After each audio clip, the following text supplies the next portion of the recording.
নমস্কার বন্ধুরা, ভিন্ন স্বাদের গল্পে আপনাদেরকে স্বাগত। এখন শুনবেন সমরেশ মজুমদারের লেখা কলিকাতায় নবকুমারের পঞ্চম পর্ব। ঘুম ভাঙার পর নবকুমারের কিছুক্ষণ বিছানায় পড়ে থাকার অভ্যেস ছিল গ্রামের বাড়িতে। বার পাঁচেক মায়ের ডাক না শুনলে বিছানা ছাড়তে ইচ্ছে করত না। এখানে আসার পর আজ সকালে ঘুম ভাঙতে মনে হলো আরো কিছুক্ষণ শুয়ে থাকে। একটু আগে সে ওই স্বপ্নটা দেখেছে। যেদিন বঙ্কিমচন্দ্রের কপালকুণ্ডলা গ্রামের বাড়িতে আধশোয়া হয়ে হ্যারিকেনের আলোয় পড়েছিল, সেই রাতে প্রথম দেখেছিল। তারপর মাঝে মধ্যেই স্বপ্নটা ঘুমের মধ্যে চলে আসত। কেউ ইচ্ছে করলেই যদি পছন্দ মতো স্বপ্ন ঘুমের মধ্যে দেখতে পেত, তাহলে নবকুমার একটি কারণে ওই স্বপ্ন দেখতে চাইত। নৌকায় চেপে বেশ কয়েকজন যাত্রীর সঙ্গে সে যাচ্ছে। তাদের গ্রামের অনেকেই আছে সেই নৌকোয়। বিশেষ করে গ্রামের পঞ্চায়েত প্রধান হর্ষবর্ধন জ্যাঠা ঠিক নৌকায় থাকত। একটু খিদে পেয়ে যেতে জঙ্গলে এক দ্বীপে নৌকা ভেড়ানো হলো। রান্না বান্না হবে। হর্ষবর্ধন জ্যাঠা বলল, ওহে নবকুমার, যাও কিছু শুকনো কাঠ কুড়িয়ে নিয়ে এসো। মরা গাছ পেলে কেটে নিয়ে আসবে। এই কুড়োলটা নিয়ে যাও সঙ্গে। সে কাঠ কাটতে গেল। অনেকটা কাটা কাঠ দড়ি দিয়ে বেঁধে বেঁধে তুলে ফিরে এসে সে অবাক। কেউ নেই তার অপেক্ষায়। জল বেড়ে গেছে খুব। প্রাণ বাঁচাতে গ্রামের লোক নৌকায় উঠে চলে গেছে চোখের আড়ালে। খুব মন খারাপ হয়ে গেল তার। খিদে পেয়েছে। দিনও শেষ পর্যন্ত ফুরিয়ে আসছিল। একটা আশ্রয়ের আশায় জঙ্গল ভেঙে এগিয়ে যাচ্ছিল সে। হঠাৎ একটি স্ত্রী কণ্ঠ ভেসে এলো, পথিক, তুমি কি পথ হারাইয়াছ? অবাক হয়ে মুখ ফিরিয়ে সে যাকে দেখল, সে অবশ্যই উদ্ভিন্ন যৌবনা তরুণী, কিন্তু তার মুখ ঝাপসা। চোখ, নাক, গাল, কপালের উপর গভীর ছায়া মাখামাখি। এই তরুণীকে দেখেই ঘুম ভেঙে যেত তার। বঙ্কিমচন্দ্রের উপন্যাস খুলে সেই তরুণীর রূপের বর্ণনা বারংবার পড়া সত্ত্বেও স্বপ্নে তার মুখ দেখতে পেত না। যে কয়েকবার সে ওই স্বপ্ন দেখেছে তা ভেঙে গেছে রহস্যাবৃত মুখের কারণে। আজ ভোরে সেই স্বপ্নটা আবার দেখল নবকুমার। কিন্তু এ কি দেখল সে? নৌকো দেখতে না পেয়ে সে হতাশ হয়ে কিছুক্ষণ বসে থাকার পর আশ্রয়ের আশায় জঙ্গলের পথ ধরে যখন যাচ্ছিল, তখন হঠাৎ গাছগুলো যেন বিশাল বিশাল অট্টালিকা হয়ে গেল এবং সেই অট্টালিকার পাশে দাঁড়িয়ে সেই তরুণী জিজ্ঞাসা করল, পথিক, তুমি কি পথ হারাইয়াছ? নবকুমার চমকে দেখল সেই তরুণীর মুখ এখন আর অস্পষ্ট নয়। এই মুখ ছুটকির। সে বলতে চাইল, ছুটকি তুমি? কিন্তু সঙ্গে সঙ্গে তরুণীর মুখ মন্দিরার হয়ে গেল। মন্দিরা যেন উত্তরের অপেক্ষায় রয়েছে।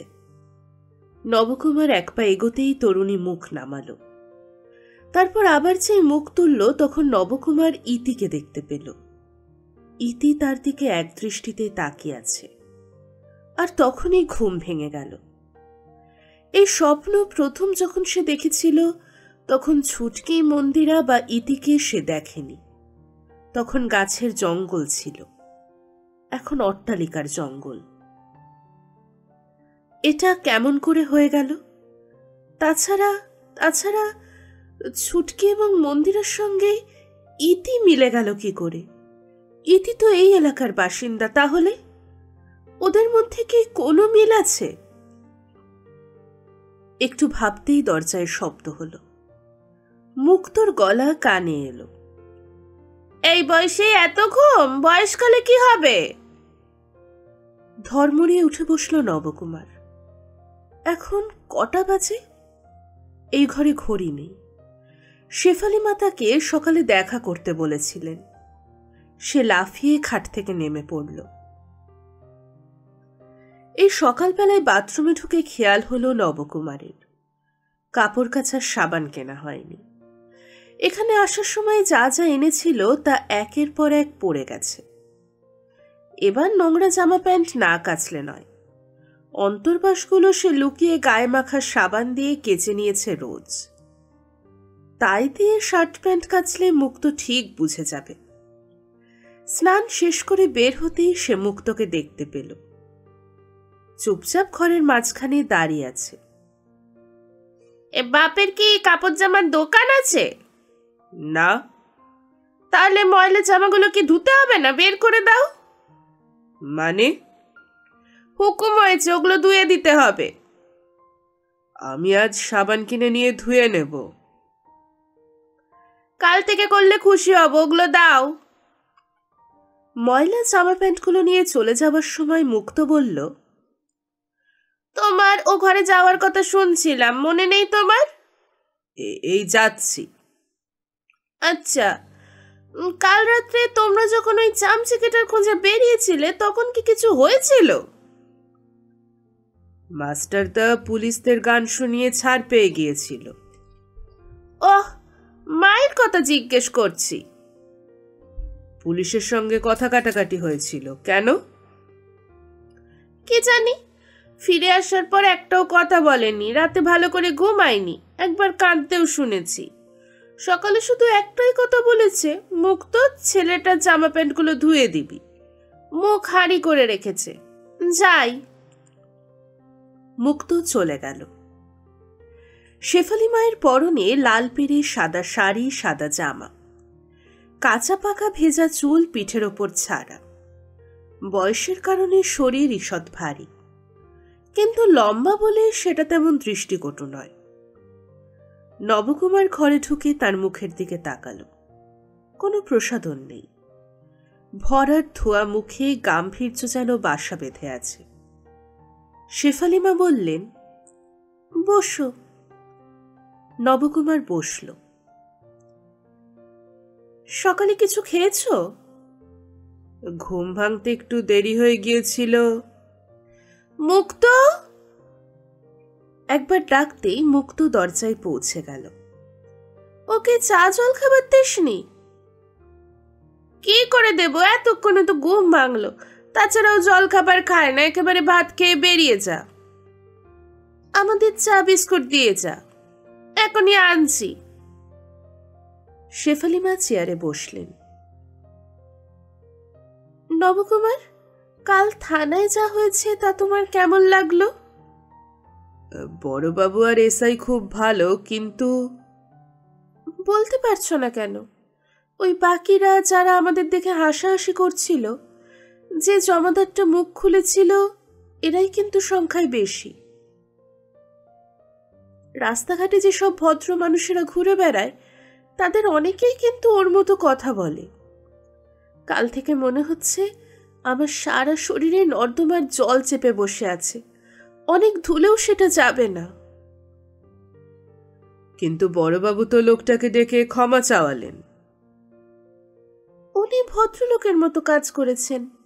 চাকরির ভয়ে ওই লোকটি ক্ষমা চেয়েছে, মন থেকে চায়নি। আপনি এসব মনে রাখবেন না।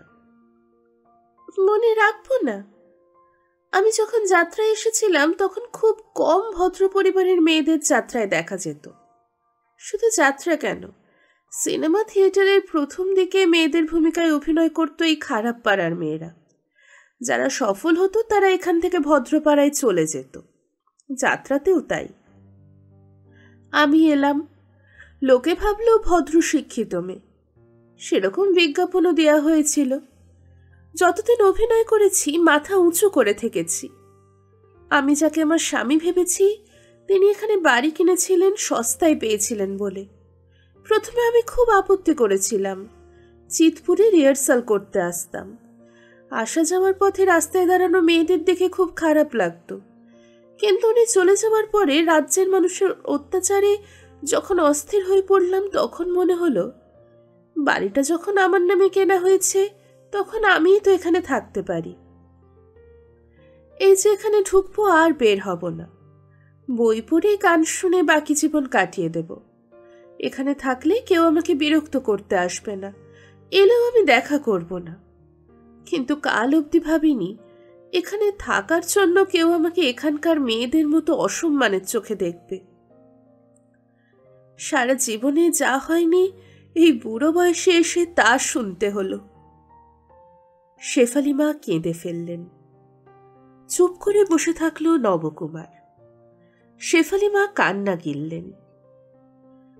এই আমার শরীরটা যদি শুকিয়ে কাঠ হয়ে যেত তাহলে হয়তো কথাগুলো শুনতাম না। আমার শরীরের জন্য দায়ী। আচ্ছা, আপনি যদি অন্য জায়গায় বাসা নেন? কোন জায়গায়? আমি তো কলকাতার ভালো জায়গাগুলোর নাম জানি না। নবকুমার, কলকাতার আর এমন কোনো জায়গা নেই যেখানে এসব মেয়েদের মতো মেয়ে নেই। কি বলছেন আপনি? ঠিক বলেছি। এখানে সেই মিনার্ভা থিয়েটার থেকে গ্রে স্ট্রিট আর চিতপুর থেকে সেন্ট্রাল অ্যাভিনিউ এর মাঝখানের জায়গায় এরা দল বেঁধে থাকে বলে লোকে সোনাগাছিকে খারাপ পাড়া বলে। এরা পেটের জন্য দালাল, মাসি গুন্ডার অত্যাচার সহ্য করেও এখানে পড়ে আছে। আর শহরের অন্যান্য জায়গায় যারা থাকে তারা পাড়ায় মুখোশ পরে ভদ্র মেয়ের মতো থাকে। দুপুরেই বেরিয়ে যায় নানান গেস্ট হাউস হোটেলে। একসময় এদের বলা হতো কলগার্ল। স্বামীর অজান্তেই দুপুরে শরীর বিক্রি করতে যায়। আমার কাছে এরা এদের চেয়েও খারাপ, কিন্তু সমাজের চোখে এরা মা, স্ত্রী, মেয়ে। থামলেন শেফালি মা। তারপরে মুখ তুলে বেশ জোরে বললেন, কিন্তু কেন যাব? ওই দূরপারে কাজ করতে কত শিক্ষিতা মেয়ে এপাড়ায় আসছে না? চন্দ্রিমার মতো মেয়ে যদি এই কাজ এখানে এসে করতে পারে তাহলে আমি এখানে থাকতে পারবো না কেন? নবকুমার ঠিক বুঝতে পারছিল না শেফালি মা কি বলতে চাইছেন। একটু আগে বললেন এখানে থাকার কারণে তাকে নোংরা কথা শুনতে হয়েছে, আবার বলছেন কেন এখান থেকে যাবেন। চন্দ্রিমাদিকে কি নোংরা কথা শুনতে হয় না? সে জিজ্ঞাসা করতে সাহস পেল না। এই সময় মুক্ত চা এবং বিস্কুট ট্রেতে করে নিয়ে এলো। যাওয়ার সময় বলে গেল, ঠান্ডা না করে খেয়ে নাও। ভাত বসিয়েছিস? হ্যাঁ। নিঃশব্দে চা খেয়ে নিলেন শেফালি মা। দেখা দেখি নবকুমারও। কাপ নামিয়ে শেফালি মা বললেন, একসময় পুরুষ মানুষদের আমি এড়িয়ে চলতাম। পুরুষ মানেই একজন মেয়ের জীবনের সমস্যা। যাকে ভালোবেসেছিলাম সেও তো আমার জন্য শুধু সমস্যাই তৈরি করে গেছে। ভেবেছিলাম এইভাবেই বাকি জীবন কাটিয়ে দেব, কিন্তু তুমি আমাকে খুব ভাবাচ্ছ। আমি জানি তুমিও পুরুষ মানুষ, হয়তো ভুল করছি, কিন্তু স্নেহ তো সত্যি বিষম বস্তু। নবকুমারের গলায় মেঘ জমল। সে ঠোঁট কামড়ে নিজেকে স্থির করল। হ্যাঁ নবকুমার, যদি তোমার কোনো উপকার হয় তাহলে তোমার যাত্রা দলের মালিককে বলো আমি আবার অভিনয়ের কথা ভাবছি। গত রাত্রের ঘটনার পর সব নতুন করে ভাবতে হচ্ছে। আচমকা কথাগুলো শুনে চমকে তাকালো নবকুমার। শেফালি মায়ের বাড়ি থেকে বেরিয়ে চিতপুরের দিকে আসার পথটা নবকুমার যেন হাওয়ায় উড়ছিল। এখন সবে সকাল পেরিয়েছে। এই সময় গলিতে বয়স্কা মেয়েদের দেখা যায় না। অল্প বয়সী কিশোরীরা মুখে রং মেখে যুবতী যুবতী ভান করে দরজায় দরজায় দাঁড়িয়ে থাকে। সোনাগাছির বাসিন্দাদের এখন সংসার নিয়ে ব্যস্ত থাকার সময়। অবশ্য সেটা সামলায় কাজের মাসিরা। যাদের সংসার তারা দুপুর অবধি ঘুমায়, ফলে রাস্তা থাকে অনেকটাই ফাঁকা। নবকুমারের আজ হঠাৎই সিগারেট খাওয়ার ইচ্ছা হলো। গ্রামে বন্ধুদের পাল্লায় পড়ে মাঝে মধ্যে টান যে সে দেয়নি তা নয়, কিন্তু গোটা সিগারেট সে কখনো কেনেনি। ইতিমধ্যে উত্তেজনার কারণে সে যে উল্টো পথ ধরেছে তা খেয়াল করেনি। সিগারেটের দোকানটা দেখে সেটা টের পেল। চেনা পথে ফিরে যাওয়ার আগে সে দোকানে গিয়ে বলল, একটা চারমিনার দিন তো। এই সিগারেট তার বন্ধুরা খায়।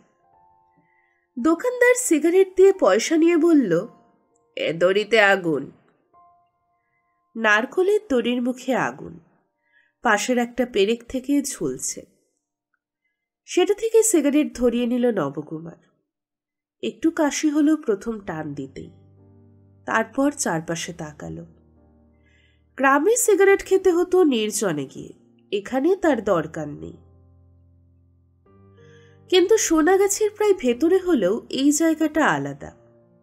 পাউডার মাখা মেয়েগুলো এখানে দাঁড়িয়ে তো নেই, তাদের দেখাও পাওয়া যাচ্ছে না। সিগারেটওয়ালা তাকে লক্ষ্য করছিল। নবকুমার শুনেছিল সিগারেট খেতে খেতে হাঁটা উচিত নয়, তাহলে বুকের অসুখ হয়। তাই সে দোকানের সামনে দাঁড়িয়ে আরাম করে সিগারেট খাচ্ছিল। কিন্তু সেই সঙ্গে মনে হলো তার যা অবস্থা, তাতে মাসে একটার বেশি সিগারেট খাওয়া অন্যায় হবে। নেশার কাছে দাসত্ব কিছুতেই করবে না। দোকানদার জিজ্ঞাসা করল, আপনি কারোর বাড়িতে যাবেন? হ্যাঁ, না না। পাড়া দেখতে এসেছেন? তাহলে ওদিকে যান। এই দিকটা ভদ্রলোকের পাড়া, সব গৃহস্থদের বাড়ি। এদিকে ওদের দেখতে পাবেন না।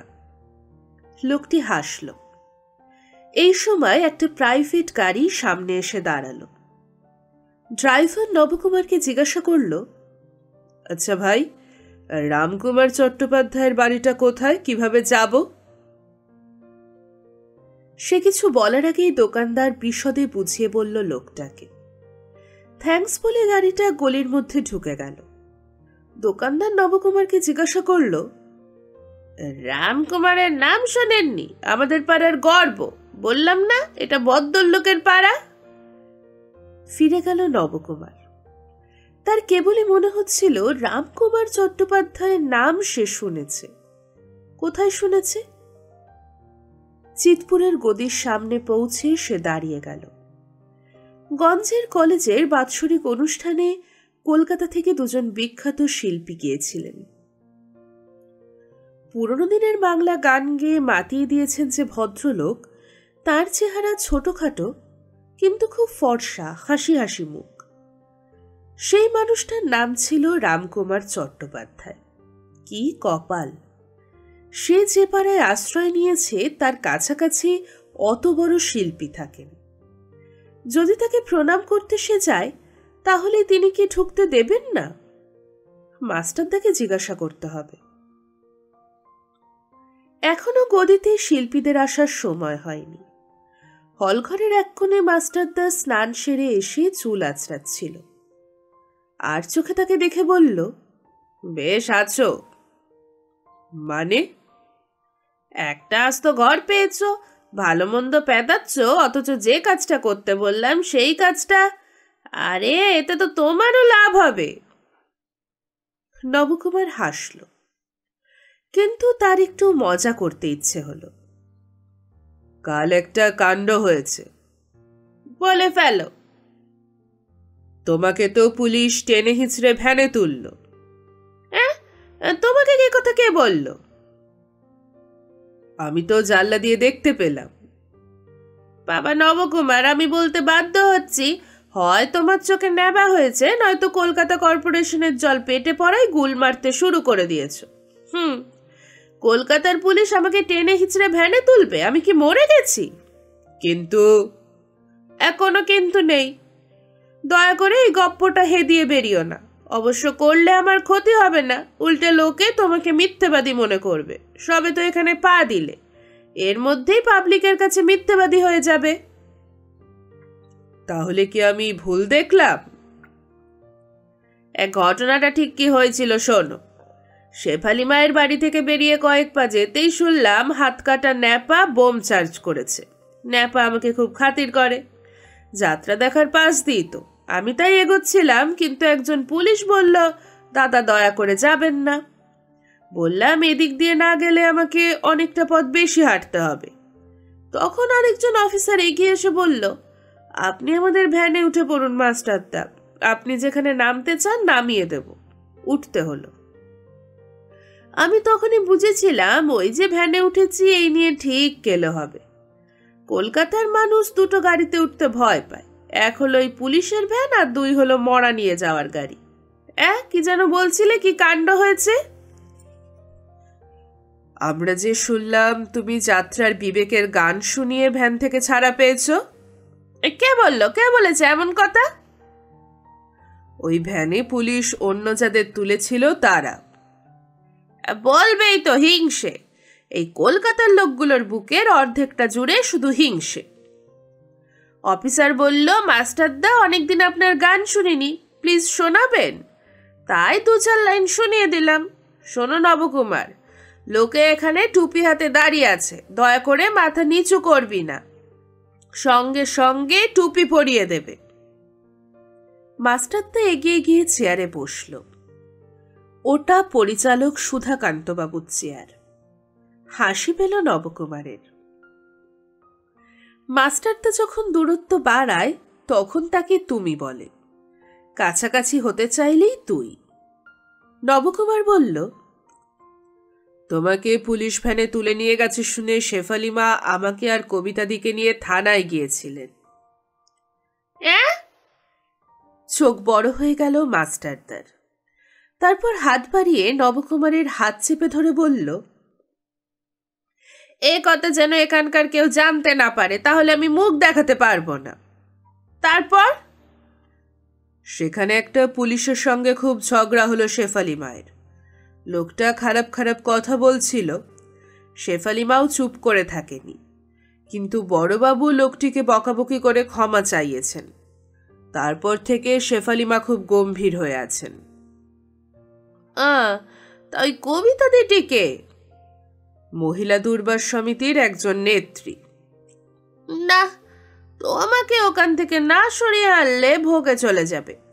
যা করতে বলেছিলাম তা না করে সোনাগাছির মেয়েদের ইউনিয়নের মেয়েদের সঙ্গে মাখামাখি করছো। তুমি কি এই জন্য কলকাতায় এসেছো? ওহো। মাস্টারদা পকেট থেকে একটা পোস্টকার্ড বের করে এগিয়ে ধরল। দয়া করে পড়ো। পোস্টকার্ড সামনে ধরল নবকুমার।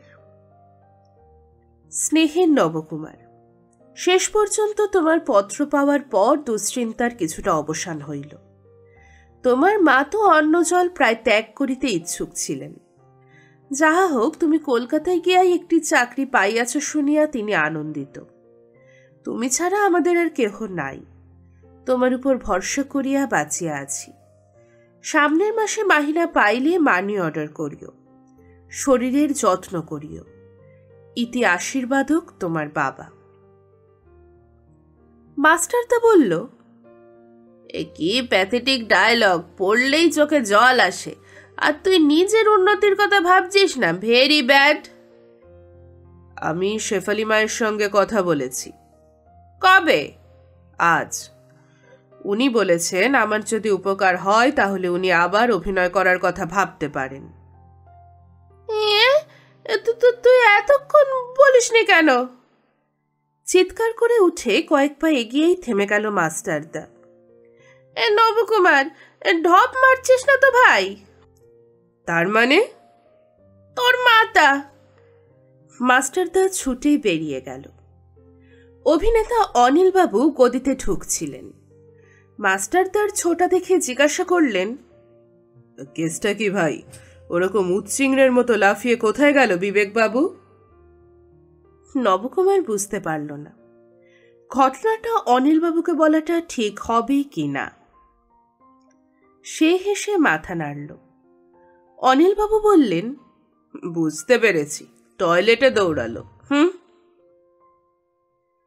বিপুল বিস্ময়ে যাত্রাদলের মালিক মাস্টারদার দিকে তাকিয়ে থাকলেন কয়েক সেকেন্ড। মাস্টারদা তখন টেবিলের এপাশে দাঁড়িয়ে আকর্ণ হাসছে। উনি তোমাকে নিজের মুখে কথাগুলো বলেছেন? ইনডাইরেক্ট হয়েছে, মানে ভায়া মিডিয়া। ফাজলামি মারছো? না বড়বাবু, একেবারে সত্যি কথা। যদি মিথ্যে হয় তাহলে আজই দল থেকে তাড়িয়ে দেব। তাহলে বড়বাবু নবকুমারকেও তাড়াবেন, সত্যি মিথ্যের দায় ওর। কোথায় সে? এসেছে? আগে হ্যাঁ, সুখবরটা নিয়েই এসেছে। ডাকো তাকে এখনই। না, তুমি দাঁড়াও। বেল বাজালেন বড়বাবু।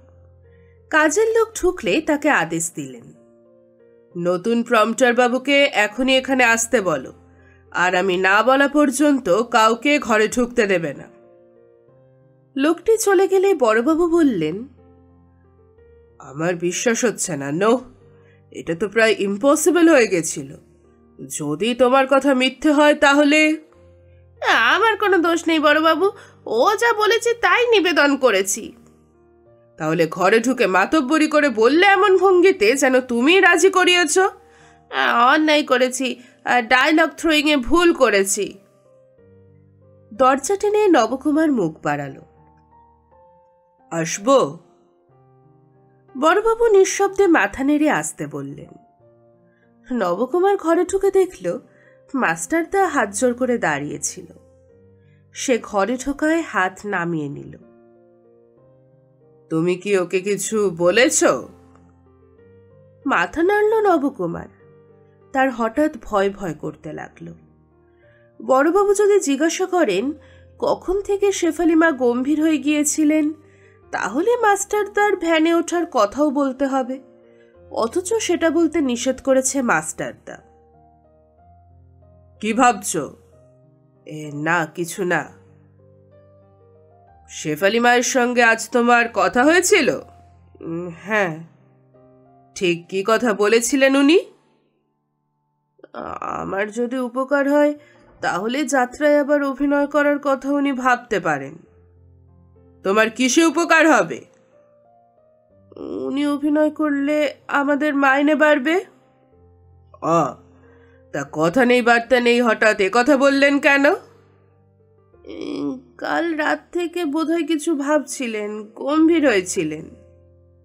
সঙ্গে সঙ্গে মাস্টারদা বলে উঠল, আসলে শেফালিমা নবকুমারকে খুব স্নেহ করেন।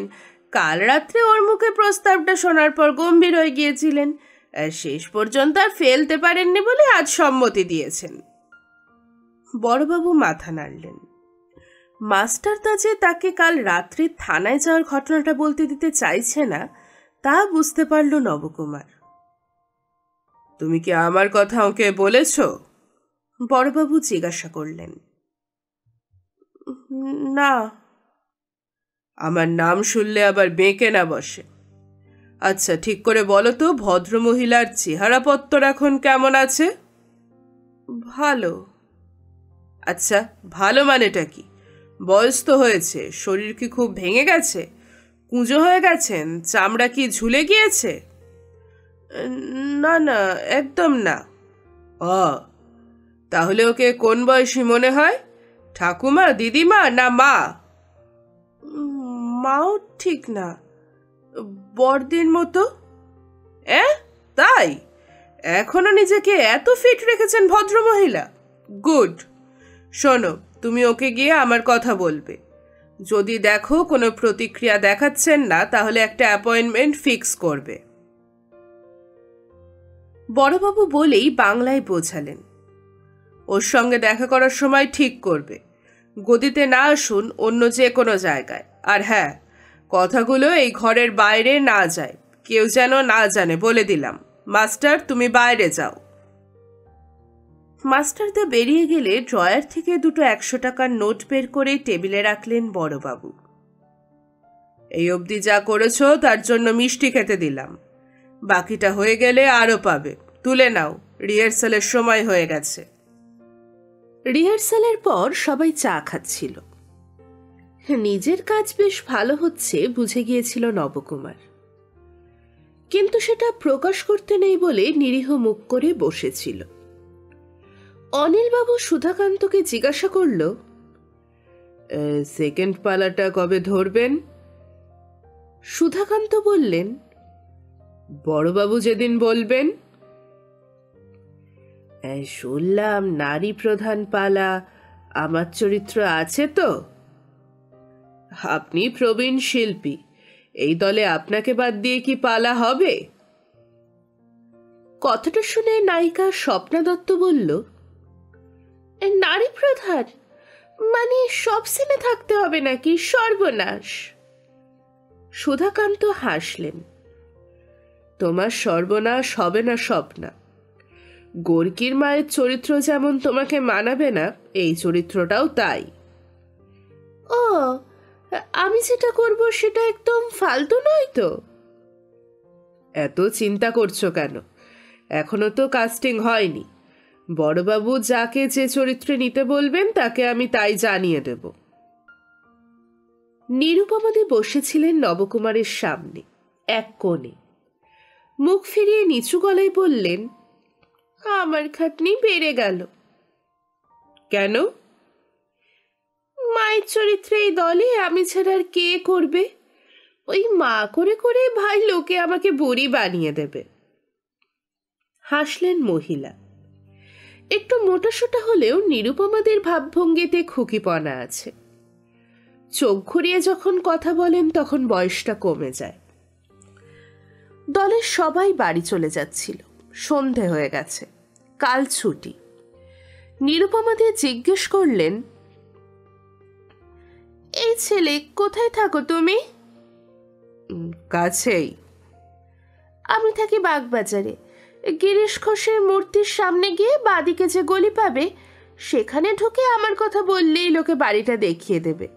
কাল সন্ধে চলে এসো, আমার ওখানে খাবে, কেমন? রাত্রে? কেন, রাতে কি অসুবিধা? আরে মাঝরাত পর্যন্ত আটকে রাখবো না, আসবে কিন্তু। নিরুপমাদি চলে গেল। সঙ্গে সঙ্গে মাস্টারদা এসে পাশে দাঁড়ালো। এ কি বলছিল রে? কেন? ও বাবা, আজকাল প্রশ্নের উত্তরে প্রশ্ন করা শিখে গেছো? ডিভোর্সি মেয়ে ছেলে, খপ্পরে পড়ো না। যা, এবার বাড়ি গিয়ে শেফালি মাকে জপিয়ে রাজি করা। বাড়ি ফিরছিল নবকুমার। চিতপুর থেকে গলিতে ঢুকতেই সেই হইচই, এফএমের গান, মেয়েদের হাসি। ইদিদের বাড়িটা পেরিয়ে আসার সময় খেয়াল হলো মেয়েটা কেমন আছে।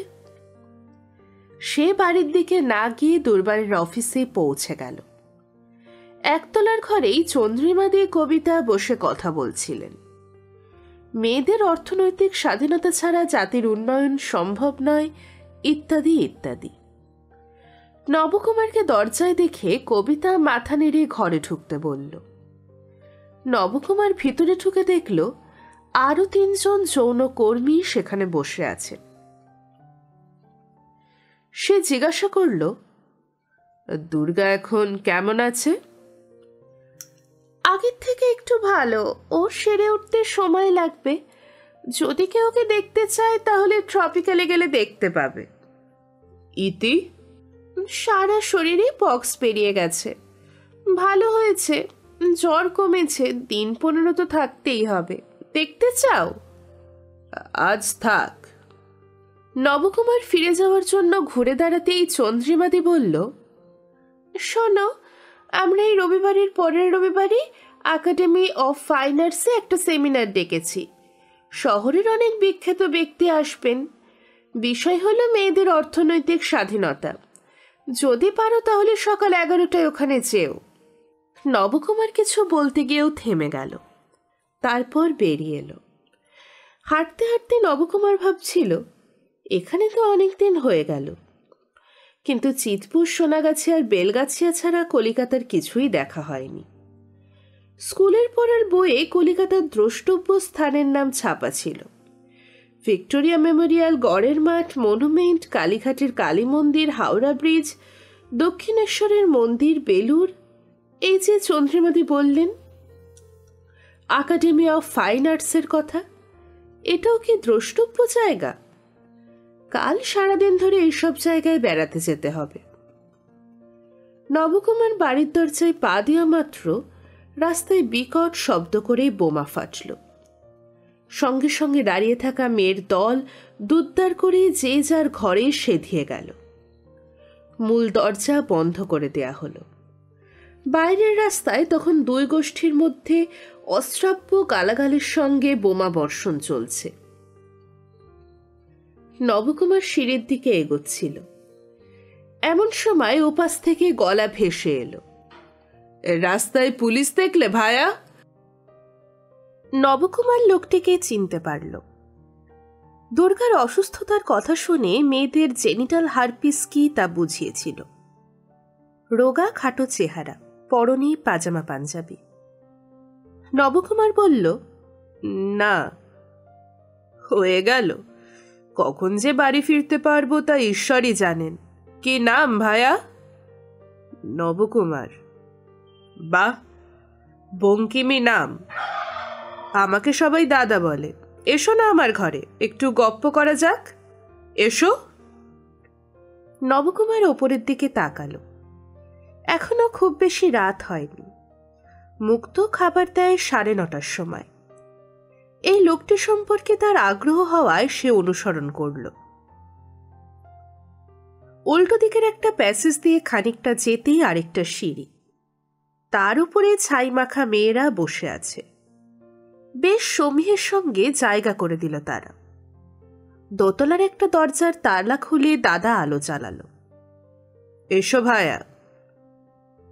ঘরটি এত ছোট যে একটা খাট পাতার পর চিলতে জায়গা পড়ে আছে, তাতেই একটা চেয়ার পাতা। ঘরের দেওয়াল জুড়ে নানা দেবদেবীর ছবি টাঙানো রয়েছে। দেওয়ালের একদিকের গর্তে রাধাকৃষ্ণের ছবি, ফুলের মালা ঝোলানো। পেছনে স্টিলের ছোট একটা আলমারি। বিছানায় উঠে বসে ভদ্রলোক বললেন, আমার ওয়াইফ এখন দেশে গিয়েছে। সে থাকলে কোনো চিন্তা ছিল না। তোমাকে কে দিয়ে আপ্যায়ন করবো তা ভেবে পাচ্ছি না। ফিশ ফ্রাই চলবে? খিদে পেয়েছিল খুব। দুপুরের পর আর খাওয়া হয়নি, কিন্তু তবু মাথা নাড়ল সে। এখন খেলে রাত্রে খেতে পারবো না। তাহলে বাদামের সঙ্গে দি? কি?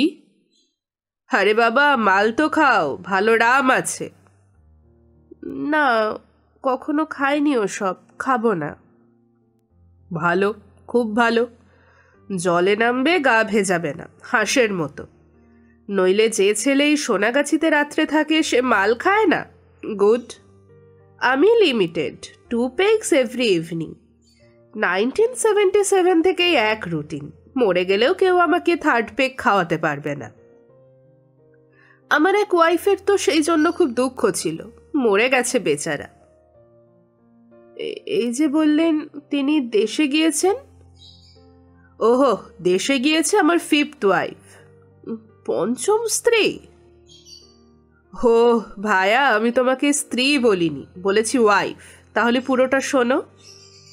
এই ঘর আমি ভাড়া নিয়েছিলাম 1977-এ। তখন বাড়িওয়ালি ছিল সন্ধ্যা রানী। ডাক সাইটে মেয়ে মানুষ ছিল। আমাকে স্নেহ করায় মাত্র 50 টাকায় এই ঘর ভাড়া পেয়েছিলাম। রোজ অফিস থেকে চলে এখানে আসতাম, 2 পেগ খেতাম, তারপর 8:30টার সময় রিক্সা নিয়ে বিডন স্ট্রিটে চলে যেতাম। ওখানে আমার বাড়ি, স্ত্রী সন্তানেরা সেখানেই থাকেন।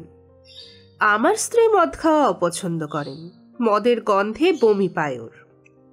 আমি ব্যক্তি স্বাধীনতায় বিশ্বাস করি, তাই ওর অসুবিধা হবে বলে বাড়িতে কখনো পান করিনি। বাড়ি গিয়ে বাজারের আবহাওয়ায় বসে পান করতে ভালো লাগতো না বলে এই ঘরে ঢুকে লুঙ্গি পরে একা বসে খেতাম। কিন্তু এখানে তো ঘরের খুব ডিমান্ড। সন্ধ্যা রানী একদিন আমাকে অনুরোধ করলেন, সারাদিন তো ঘরটা বন্ধ থাকে, তুমি একটা মেয়েকে থাকতে দাও। সে বিকেল 5টার পরে কোনো কাস্টমারকে ঘরে ঢোকাবে না, তার বদলে তুমি এলে তোমাকে দেখভাল করবে। সত্যি বলতে কি, একা সন্ধ্যা কাটানো খুব বিরক্তিকর। মেয়েটাকে দেখে পছন্দ হলো, কিন্তু তার সঙ্গে এক ঘরে প্রতি সন্ধ্যা কাটাবো কি সুবাদে। ফলে বলতে হলো, তুমি যদি আমাকে প্রতারণা না করো তাহলে আমার ওয়াইফ হতে পারো। সে রাজি হলো, কিন্তু মাস 3 মধ্যেই হাওয়া হয়ে গেল বোম্বাইতে। খুব দুঃখ পেয়েছিলাম ভায়া। তারপর আরও 3জন ওয়াইফ এসেছিল, একজন মারা গেল। 1 বোতল রাম একাই খেতে পারত সে। কত নিষেধ করেছিলাম, শোনেনি। তবে হ্যাঁ, এই 5th ওয়াইফ খুব ভালো মেয়ে, আমাকে খুব ভালোবাসে। দেশে গিয়েছে কারণ ওর বাচ্চা হবে। নবকুমারের মাথার ভিতরটা ভো ভো করছিল। এরকম কাহিনী সে কখনো শোনেনি বা পড়েনি। শেষ পর্যন্ত না বলে পারল না। এক স্ত্রী বেঁচে থাকতে আবার বিয়ে করা তো আইনের চোখে অপরাধ। তাহলে বিয়ে? হোয়াট ইজ বিয়ে? কেউ বলেছে বিয়ের পর মেয়েরা আইনসিদ্ধ বেশ্যাবৃত্তি করে, লিগাল প্রস্টিটিউশন? দুজন মানুষের মধ্যে যদি বিশ্বাসের সম্পর্ক থাকে তাহলে বিয়ে করা বা না করার মধ্যে পার্থক্য থাকে না। আমার ফিফথ ওয়াইফের সঙ্গে আমার মিউচুয়াল আন্ডারস্ট্যান্ডিং ওয়ান্ডারফুল, তাই বলে বিয়ে করতে হবে কেন? না ভায়া, আমি কোনো অপরাধজনক কাজ করতে পারি না। ওর দেশ কোথায়? রাজস্থানে। এখন তো শোনা গেছি 60% মেয়ে হয় রাজস্থানের, নয় নেপাল বা মেঘালয়ের। বাঙালির সেই দিন আর নেই। নবকুমার উঠে দাঁড়াতেই ঘরে ঢুকলো একটা লোক। বছর 40-এর গাট্টাগোট্টা চেহারা, মুখ ভর্তি বসন্তের ক্ষতচিহ্ন। ঘরে ঢুকেই লোকটা হিন্দিতে চেঁচিয়ে বলল, দাদা, আজ আমি ওকে মেরেই ফেলবো। শালি আমার কথায় কানই দিচ্ছে না। তোমাকে আমি সম্মান করি বলে জানিয়ে গেলাম। কি হয়েছে রে পাগলা, মাথা এত গরম কেন? গরম হবে না? 1000 বার বলেছি সিনেমা দেখতে গেলে নুন শো দেখবি, তাতে ব্যবসা নষ্ট হবে না। আজ আমাকে লুকিয়ে ইভিনিং শোয়ে গিয়েছে। আমি যে ওর স্বামী তা কেয়ারই করে না। 3জন ক্লায়েন্টকে ফিরিয়ে দিতে হলো। তুমি বলো। অন্যায় করেছে, তাই বলে মেরে ফেলবি কেন? যে হাঁস ডিম পারে তাকে মেরে ফেললে আর ডিম আসবে? বুঝিয়ে বলতে হবে। তাহলে তুমিই বোঝাও। এই সময় ময়লা রং লম্বা একটা মেয়ে দরজায় এসে বলল, কি ব্যাপার, তুমি নাকি খুব হল্লা করেছ? স্বামী বলে মাথা কিনে নিয়েছো নাকি? সঙ্গে সঙ্গে লোকটা সপাটে চড় মারল মেয়েটাকে। ঘুরে মাটিতে পড়ে যেতে যেতে কোনো মতে সামলে নিল মেয়েটা। গালে হাত চেপে কয়েক সেকেন্ড দাঁড়িয়ে থেকে বলল, শালা, মন্ত্র পড়ে বিয়ে করেছিলি বলে আজ তোকে ছেড়ে দিলাম। এরপরে গায়ে হাত তুললে তোর বাপের বিয়ে দেখিয়ে দেব। কি বললি? আবার হাত তুলল লোকটা। দাদা ধমকে উঠল, এই পাগলা, হাত নামা, যা এখান থেকে। দাদা বলল বলে তোকে ছেড়ে দিলাম। মেয়েটা হাসল। দে একটা সিগারেট দে। নবকুমার বলল, আমি যাচ্ছি। যাচ্ছেন? আচ্ছা, কোনো যত্নই করতে পারলাম না। আসলে আমার ওয়াইফ না থাকায় আবার পায়ের ধুলো দেবেন ভায়া। এনি ডে সন্ধে থেকে 8টা সাড়ে 8টা থাকি। রিক্সা নিয়ে 9টার মধ্যে বাড়ি ফিরে স্ত্রীর হাতের রান্না না খেলে ঘুম আসে না। এই পাগলা, বাবুকে এগিয়ে দিয়ে আমার রিক্সাওয়ালাকে ডেকে দে। তোর বউ যখন ফিরেছে তখন নিশ্চয়ই রাস্তা ক্লিয়ার হয়ে গেছে। দাদা খাট থেকে নেমে দরজা পর্যন্ত এলেন। ভাতের থালা টেবিলে রেখে মুক্ত বলল, ওই অনামুখর ঘরে কেন গেলে? অনামুখ? ওই যে 50 টাকার ঘর ভাড়ায় থাকে। কবে কোন কালে ওই ভাড়ায় ঘর পেয়েছিল, তারপর থেকে একটা পয়সাও ভাড়া বাড়ায়নি। কি বলল? ডেকে নিয়ে গেলেন, ওয়াইফদের গল্প বললেন। ওয়াইফ? মাকন্দটার মুখ দেখলে দিন খারাপ যায়। মা তো অপেক্ষা করে করে এইমাত্র শুয়ে পড়লেন। কাল সকালে দেখা করো। আচ্ছা, কাল ছুটি। ভাবছিলাম ভিক্টোরিয়া মেমোরিয়াল গড়ের মাঠ দেখতে যাব। কিভাবে যাব? আমি জানি না, ওসব তো কখনো দেখিনি। মুক্ত চলে গেল। নবকুমার অবাক। এতদিন কলিকাতায় বাস করেও কেউ দ্রষ্টব্য স্থান দেখেনি, ভাবা যায়। এতক্ষণ শুনছিলেন সমরেশ মজুমদারের লেখা কলিকাতায় নবকুমারীর 5ম পর্ব। গল্পটি আপনাদের কেমন লাগছে অবশ্যই জানাবেন কমেন্ট বক্সে। আর এখনও আমার চ্যানেলটিকে সাবস্ক্রাইব করে না থাকলে এক্ষুনি চ্যানেলটিকে সাবস্ক্রাইব করে নিন।